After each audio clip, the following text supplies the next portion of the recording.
এখানে অনেক মানুষ আপনারা আমাদের সহযোগিতা করেছিলেন।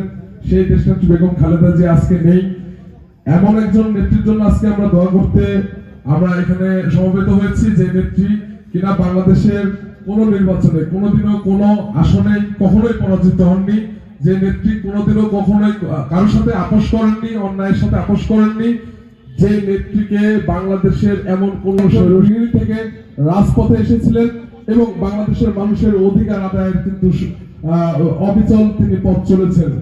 তো সেই দেশনেত্রী বেগম খালেদা জিয়ার বিদায়ী আপনার মাগফিরাত কামনায় আজকে আমাদের সমবেত হয়। এখানে রাজনৈতিক কোনো বক্তৃতা করার কিছু নাই, আপনারা প্রাণ থেকে, মন থেকে, দিল থেকে দেশনেত্রী বেগম খালেদা জিয়ার জন্য দোয়া করবেন এবং তার পরিবারের জন্য দোয়া করবেন।